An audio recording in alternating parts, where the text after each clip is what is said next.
Alright, good evening ho sa inyong lahat dyan, mga taga Davao City, taga Mindanao, taga Davao Region, no? Kumusta ho kayo lahat dyan, sana okay ho kayo. So magandang gabi ulit, no? Sa mga taga Davao Region, mga Davaoenyo, taga Mindanaoans, mga taga Visayas, Luzon, taga Pilipinas, buong mundo na kung saan mayroong Pilipino. Bago ako matulog, kasi ngayong gabi na to is gusto ko muna kayong bigyan ng ng update, no, sa ganap dito sa Davao City. Siyempre, ang dami ho kasi natin mga kaibigan kakilala from different places sa Pilipinas. So, mga nag-chat sa akin, nagtitext yung mga taga Luzon, no? Mga Tagalog, mga Kabisayaan, mga kamag-anakan natin, no? Katrabaho. So, kumusta daw kami dito sa Davao City? So, ibig sabihin, hindi lahat ng mga news and information dito sa Davao City ay nare-reach out sila, or ibig sabihin na na-access nila. Kaya ako, in my own way, no? So, gusto ko mabigyan ng update dito sa Davao City. Ganap na yun, no? Since ako andito lang din naman na. So, kumusta nga ba ang mga taga Davao City? So, ako mismo, pamilya ko, buong kamag-anakan namin dito sa Davao City, so far okay kami, no? Walang problema. And kumusta yung experience, no? Bilang nalindol, naka-witness ang lindol kanina umaga, alas 9:43 ang umaga, and kanina namang gabi, no? Anong oras ba yun? Like alas 8, alas 7, ano? I forgot na, basta merong panibagong lindol. Hindi siya aftershocks, so it's a second lindol, like 6.9 magnitude. So basically malakas pa rin siya, like mas grabe nga yung grabe yung pinsala niya sa akin. Pinsala, ibig sabihin noon parang hanggang ngayon medyo nakaramdam pa ako ng kaunting hilo, no? So despite na medyo ilang oras na nakalipas, like 2-3 oras na nakalipas, pero medyo nagkakaroon ng vertigo. And medyo alarming siya kasi nanay ko kasama ko, no? Kanina yung nanay ko, shout out nanay ko dyan, no? So ano na siya, medyo malakas pa rin naman siya, pero syempre considering na senior citizen, so kailangan natin siyang pakalmahin at hindi siya mag panic mode. So far okay naman kami lahat. Medyo lang kanina, no? Talagang nagkakagulo, no? Sigawan gano'n, pero hindi nakakagulo, hindi magulo na parang wala lang, nakatuwa lang na may kasamang takot. Syempre baka magkakaroon ng sa mga bahayan namin, hindi naman kasi kami nakatira sa condominium or sa mga malalaking gusali, no? Kaya ang worry lang namin talaga is baka madaganan kami ng mga poste na magtotumbahan, poste ng kuryente. So yun po yung update sa Davao City. Kumusta kami mga taga Davao City? So hindi ko masabi na yung itong aking experience, aking perception, interpretation, aking yung aking take, no, sa lindol, no? Kung kumusta ba ako, okay ba ako, takot ba ako, may trauma, pero ba tayo anxiety attack or mga ganun, no, na mga feelings. So far wala naman, no? So yung na talaga, ulo ko lang talaga ngayon is medyo na siya parang vertigo, no? Palibasa kasi ganito yan, ako kasi ay parang successive, no, or consecutive days, like mga 1 week yata, no, or 7 days, 6 days consecutive days na ako ay nagtatrabaho, no, na nagre-inasikaso na ang tulog natin is nasa mga 4 or 5 oras lang, which is napaka hindi ho yun normal para sa aking tulog, kasi ako talaga ay natutulog hindi bababa sa 6 na oras, no? 6 hanggang 7 oras yung aking tulog, yun talaga yung pinaka-normal sa akin. Pero nung nitong mga nagdaang araw ay nasa 5 araw lang, nasa mga 4-5 oras lang. So ibig sabihin stress ho tayo, no, puyat. So kanina nung umaga okay lang yun, kasi kakagising ko lang kanina at naglakad, kaya hindi ako masyadong napektuhan sa hilo kasi nga prepared ako. Samantalang itong gabi ngayon, yung 6.9 magnitude na lindol, ako'y nakaupo lang, tapos medyo yun nga, trabaho, pagod, stressful, no, mentally, physically, stress. And akala ko nahilo ko kasi kulang sa tulog. So akala ko anemic na or high blood, no? I don't know kung alin dyan sa dalawa. Never pa naman ako nagpa-check up sa aking BP. So sabi ko, parang ako'y nahihilo yata. So yun, tininan ko yung lagayan ng tubig, no, sa may frigidaire, ref, no. So yun, parang umaalog siya. So ibig sabihin, sabi ko may lindol. So agad-agad ako nag-react, yun nga, sa mga kapitbahayan, no, sa village namin, yung nanay ko, yan, so sabi ko labas-labas.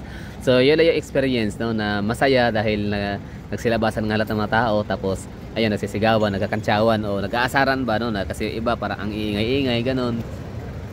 Pero yun lang, bali sa akin na hilo, tapos hanggang ngayon may vertigo. Pero hindi naman talaga siguro talagang totally kagagawan ng lindol. Sadyang kahit may lindol siguro baka talagang ako'y pagod lang, no. So mentally stress tayo ngayon. So babawi tayo ng tulog sa mga susunod mga araw. So yun lang yung update natin dito bilang Davaoenyo, ha. Yun lang ang sinabi ko sa inyo. Hindi ko naman sinabi na lahat ng mga taga Davao ay ganun, no, kasi panigurado yung iba may trauma talaga, no. So I feel bad for them. I feel sad, no. So sige lang, laban lang. Kaya nga dasal talaga yun, no, pinaka the best na pang-coping na pang-cope up natin sa mga nararamdaman nating takot sa mga ganyang sakuna. So talagang dasal lang na manalig. Tapos syempre ano pa rin, no, focus. So huwag kayong tumakbo kung saan saan na walang direksyon kasi mas mapapahamak pa kayo lalo.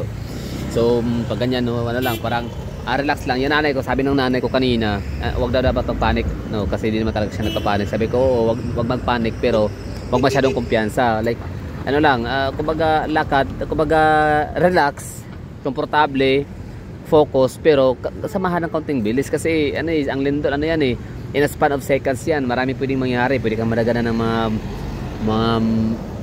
ano, no, mga debris, kung ano mga pwedeng mahuhulog dyan sa mga establishment kung saan ka malapit, di ba? Lalo na yung mga kuryente, mga poste. Anyway, so update ba to? Tama ba tong update natin, no? So yun lang, sa mga nagtatanong ha, so kumusta kami mga taga Davao? So sa aking pamilya, in behalf of my family, siguro mga 10 kami, no? So 10 na aking pamilya, so far good kami lahat, no? Meron kaming membro sa pamilya na meron silang sanggol, no, baby. So second floor yung bahay nila. So yun na, akyat ano sila. Takbo sila palabas. So far ano pa rin naman, hindi man sila nagkakatroma. And actually dito sa Davao City, sa mga hindi nakakaalam, ano kami dito, parang we used to it talaga. Oo, lagi hindi na bago sa amin yung lindol. Totoo yan, taon-taon kami nililindol. Taon-taon kami dito nalilindol, kung hindi man November. Actually November, napapaaga nga kayo napaaga. Oo. Siguro dahil sa gumalaw yung fault line sa may bandang Cebu, kaya ayun, tumagos dito sa Davao, parang nag-respond. I mean, hindi pa pala, no, Cebu, tapos Baguio or northern part of Luzon, din Davao. So asahan natin ang hindi natin wini-wish to, pero mas maganda yung advance, mga kagalang mga mga kababayan natin mga taga Luzon, NCR, lalo na yung the big one ba, na yung predicted, hindi siya predicted na yung hula-hula ni Rudy Baldwin, ha. Kumbaga predicted siya ng PBOX ng PBOX, no? Predicted ho siya na hindi talaga siya bababa sa 1 million ang patay. Yun po yung mga nabasa ko dati, matagal na yan 2010, 2009, 11, mga ganun mga year. Basta hindi siya prophecy, ha, kundi it's prediction ba, kasi nga may pattern naman kasi. Yung pattern kasi ng fault line natin sa Pilipinas is from pinaka-easternmost side of the Philippines, yan yung Manay. Manay, Davao Oriental. And yung pinaka-center, kung tinan mo yung pattern, dumadaan siya ng Cebu, tapos Masbate, no? Tapos di ko na alam mga isla pa yun, parang Mindoro yata or Romlo, something like that, no? Or somewhere sa mga ganong mapa. Tapos yun nga, Manila, NCR, Marikina, West Valley, basta gano'n, no? So hanggang sa norte, so delikado, no? Kaya aabangan natin. Ibig sabihin na hindi pala aabangan, kumbaga be ready, ha, mga kababayang mga taga NCR.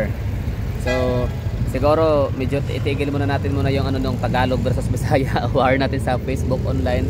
So nakakatuwa, magtutulungan muna tayo ngayon ng mga Tagalog, mga Bisaya, no? Muna tayo, no? Refrain sa ating Tagalog Bisaya war. So dasal-dasal, no? Talagang mag-ingat tayo lagi. So hindi naman sa nag-wish ka tayo ng big one, pero dapat ready, no? Emotionally, mentally, physically prepared ang lahat. Yun nga lang, nakakalungkot, no? Kasi hindi ko alam kung anong mangyari sa mga Tagalog at mga Bisaya din, may mga Bisaya din naman sa Kaminilaan. So di ko lang talaga alam kung paano magre-respond ang kailang mga politisya, kasi ang bububo naman, ang daming mga bubong mayor sa sa National Capital Region. Hindi ko lang pangalan na kung sino. Maliban sa mga bobo ang mga mayor, pati yung nila, mga congressmen, mga representative bobo. So diba yung bobo yun, hindi lang bobo, mga kurakot at magnanakaw pa. Sila Joel Chua, sila Bini Abante, sino pa, ang dami, no? Kaya nakalungkot na sasapitin ng big one sa Metro Manila, Kaminilaan. So dito sa Davao City, sa Cebu, okay lang, no? I mean, I'm not saying na okay malundol, pero alam natin lahat mga Bisaya yan, mga taga Davao at taga Cebu, na it's bit, kumbaga hindi ganun, yes, malungkot dahil may sakuna lindol na nakasira ng buhay at ari-arian. Pero at least ba, no, meron tayong parang relief, kahit meron tayong relief pa sa puso na hindi talaga natin ma-feel na sobrang devastated ho tayo. Kasi meron tayong government, local government. For example, sa Cebu, ang galing ni Pambare 4, no? At saka mga taga southern part of Cebu, talagang todo suporta sila, napapadala ng mga tulong papuntang northern part of Cebu. Yun nga yung Bogo City, so, kung saan naganap ang epicenter. So same with Davao City naman, Davao region, no? So yung nangyaring epicenter ngayon sa Manay, Davao Oriental, siya malapit. Kumbaga Davao Oriental, yun talaga may pinakamaraming pinsala. In fact, parang last time I check, meron na yatang nasa dalawa ba yun or tatlo ang fatal, no? Dalawa ang patay sa tatlong patay sa buong Davao region, ha. Oh, Davao region as a whole. Ibig sabihin nun, konti pa rin siya. Oh, so dito sa Davao City, merong isa na naitala kanina 7 hours ago na nabasa ko sa update sa Davao City Government Office. Merong isang patay sa Davao City na related siya sa lindol. So I don't know kung saan at paano, no, naging related siya. Ba ay nakasakay sa sasakyan niya, nahulugan ng debris, or na-collapse, pwede na hinimatay at na yun na nga, natuluyan, di ba? So na-trigger. So hindi ko alam, no. So sa mga nakaalam dyan ng mga taga Davao, please let me know kung anong pinaka-source. Yes, related nga siya sa lindol, no. So kung alin ba doon sa mga nabanggit ko ang naging kadahilan ng kanyang pagkamatay, is it na daganan, nahulugan, or inatake sa puso, gano'n, no. So since related na nga siya, related sa lindol. So yun lang update natin ko dito. Time check ko tayo pala, it's 11:49 ng gabi. So madaling araw na. So mamayang kaunti na lang is October 11. So yun, ang condominium pala dito na nakita ko natin, this is Vivaldi Residences. So far ito yung pinakamalaki, pinakamataas na gusali, no, pinakamahaba, no. The tallest building in the island of Mindanao, no, located in Davao City. That's Vivaldi Residences Bayoro Tower. Ngayon, yan, parang may mga nakakordon ba tawag diyan, yung mga do not cross police line, parang mga ganyan.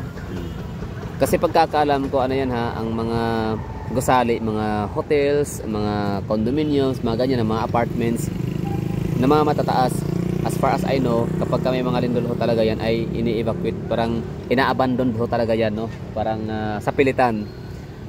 Kasi hindi siya bound for inspection and assessment, no? Kung meron bang mga cracks and kung ano na pang mga maaring magdudulot ng kapahamakan sa mga tao nakatira, no? So dahil sa mga aftershocks.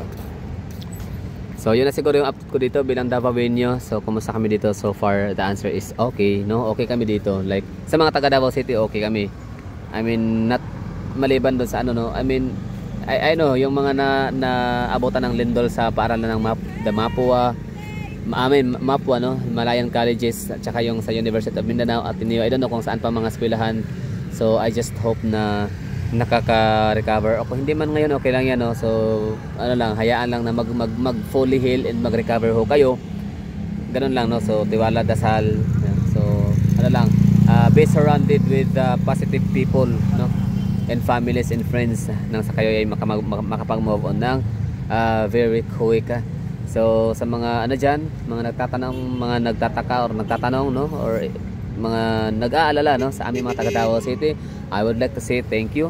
Maraming salamat ho sa inyo dyan. Tapos sa mga namumulitika naman na nagagalit naman sa akin dahil nga sa sinabi ko about dun kanina sa umaga doon sa may Verdun Park na maganda yung mga gusali sa Davao City kasi yung mga condominiums, no? I'm talking about condominiums.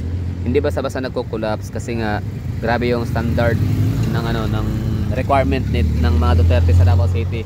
Like kapag magpo-process ito ng mga proposal ganyan na magtayo sila ng mga structures na ganyan, mga high-rise buildings. So papayagan lang yan kapag ma-meet nila ang pinaka-standard na requirements or pinaka-standard na quality, no, durability ng isang gusali. So if kung ma-meet nila yung mga needs, yung requirements, edi pwede na kayo magtayo ng inyong mga gusali, pwede na kayo mag-develop ng inyong mga townships, gano'n, no. So if not, sorry, hindi kayo papayagan kahit pababayaran nyo ang mga Duterte ng milyones, bilyones, hindi nila sasacrifice, hindi nila compromise, no, ang safety ng mga tao, hindi lang ng mga taga Davao, no. Lahat ng mga pwedeng mag-avail ng mga condo units hindi nila i-compromise.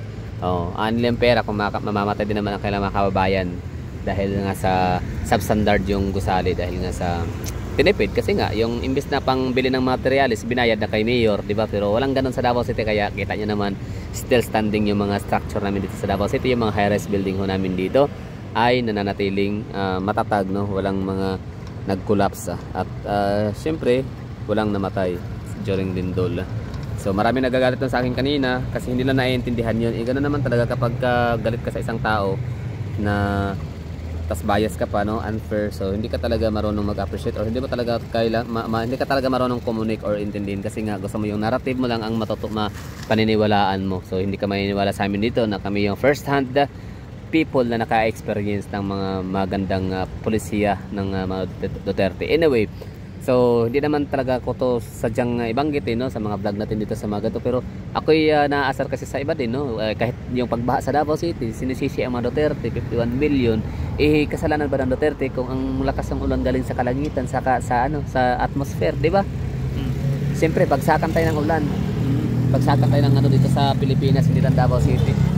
Pero at sa Davao City nga, controlled yung floods dahil nga sa napaganda ng mga flood control projects. So yun ako naaasar kasi nga lahat na lang, pag may namatay sa Davao Oriental, Davao del Norte, Davao de Oro, Davao Occidental, del Sur, Duterte ang may kasalanan. Di ba? Di ba? Ganyan ngayon. Pag sabihin kong napakadurable ng mga gusali namin dito, dahil sa mga Duterte, galit kayo. Kasi wala naman daw talagang kinalaman ang mga Duterte kasi private sector ko yan, walang kinalaman. Meron. Yun nga pagkamatay nga ng mga tao sa ibang lugar sa Davao region, sinisisi nyo Duterte, samantala ito talagang within the vicinity of the Duterte area. Ayan yung tanggapin na dahil isa sa naging rason bakit maingat itong mga private sectors natin dito sa Davao City, mga investors na gagawa ng gusali, kasi malilintikan talaga sila sa mga Duterte kapag ma-found out na meron silang mga lapses, di ba? So, yun na lang siguro ang aking update dito sa Davao City. So, maraming thank you again, no, sa mga magpapadala ng tulong, no. So, maraming thank you Cebu City, tsaka mga taga Lanao del Norte. Yan pa lang so far ang alam ko na magpapadala ng tulong papuntang Davao Oriental. Bye bye, and ingat lahat.